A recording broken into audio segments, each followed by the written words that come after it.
Hello, my name is Paul Marchbanks, and this is Digging in the Dirt, with the second in a series on the films of Lars von Trier, the Danish filmmaker, and a few of his cinematic Scandinavian antecedents. Today's talk is about Wild Strawberries, a film by Ingmar Bergman that was released in 1957.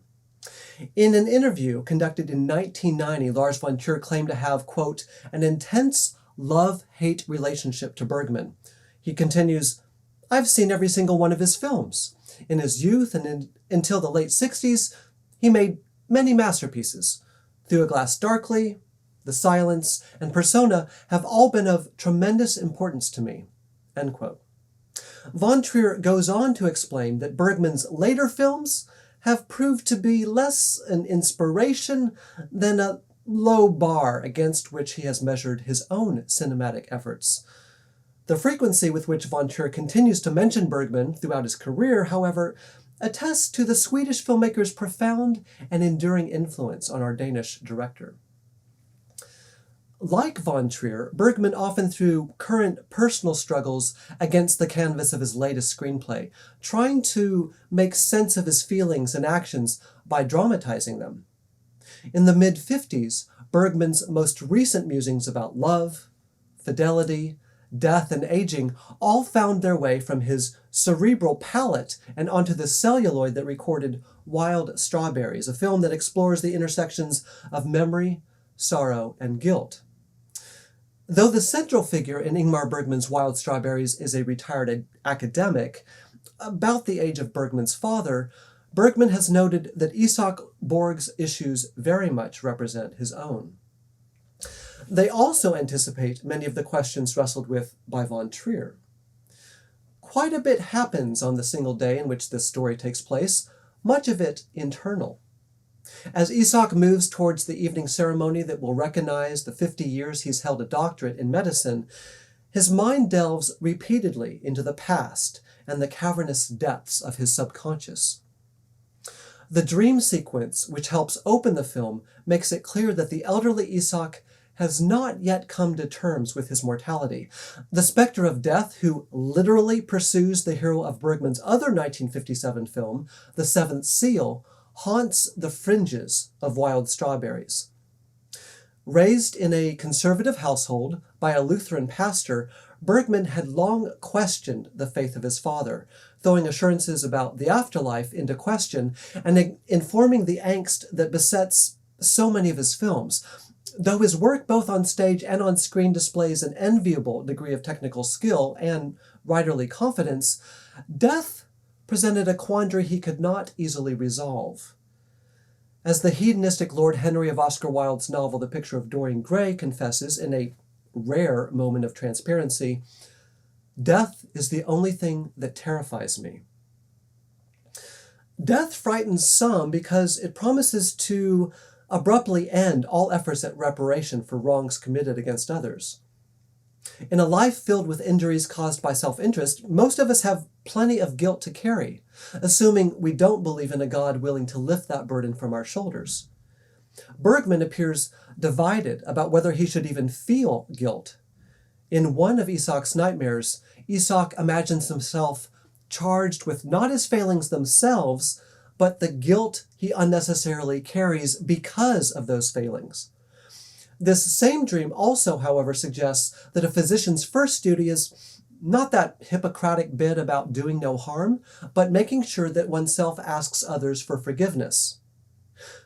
The Christian doctrine about Christ's forgiveness covering sin and removing guilt when one asks for absolution could reconcile the apparent contradiction, but Bergman does not offer this particular resolution. Instead, Isak's psyche remains at odds with itself.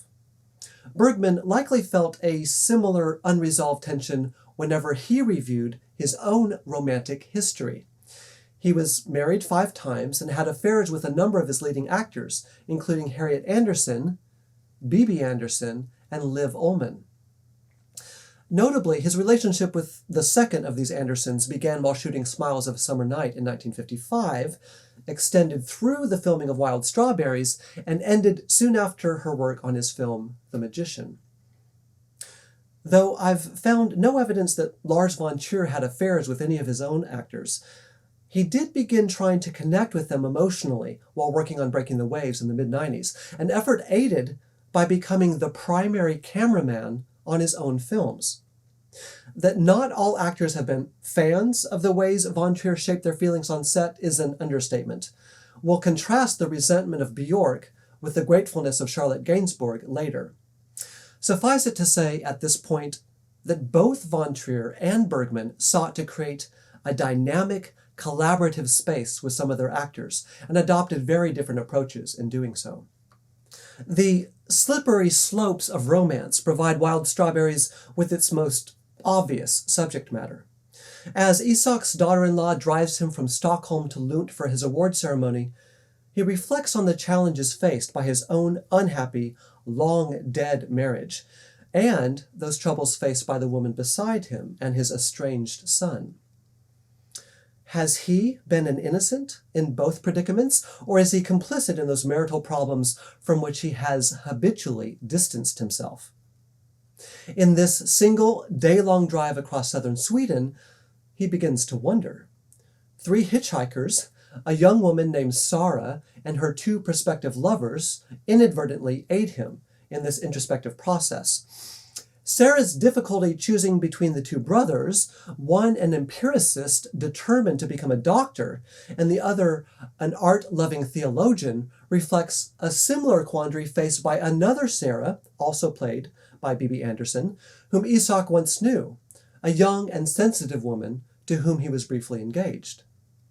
Bergman appears determined to show us how challenging romantic choices can be, and to highlight our own tendencies to reduce potential love interest to 1 or 2 salient traits.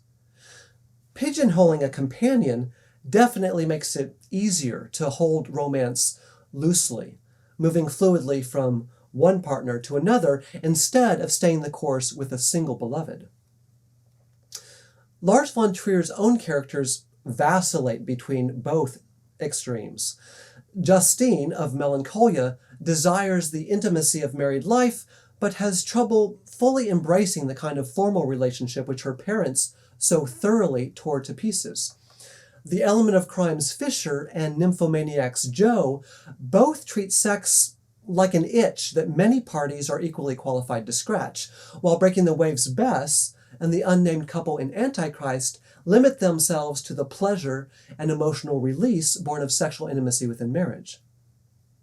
As Bergman and von Trier recognize, relational challenges can often be traced to the way we process reality, to our individual methods for storing and later recalling what we perceive. Is Isak accurately remembering the various memories he calls up during this day trip? One extended reverie reconstructs past events that could not possibly have been witnessed by him in person. Can we trust the relevance of what his imagination has conjured? What of those incidents at which he was indeed present? To what degree have bitterness and betrayal altered these particular recollections? Do his dreams while sleeping provide as much, if not more, truth about his character and life than his conscious reflections? Von Trier asks similar questions of protagonists like Fisher, who appears to have repressed some pretty serious trauma, Selma from Dancer in the Dark, whose selective reportage of life in Czechoslovakia appears to confuse herself as thoroughly as it does her friends, and the unnamed female protagonist in Antichrist, whose fixation on a horrible tragedy casts a deep shadow over everyone and everything.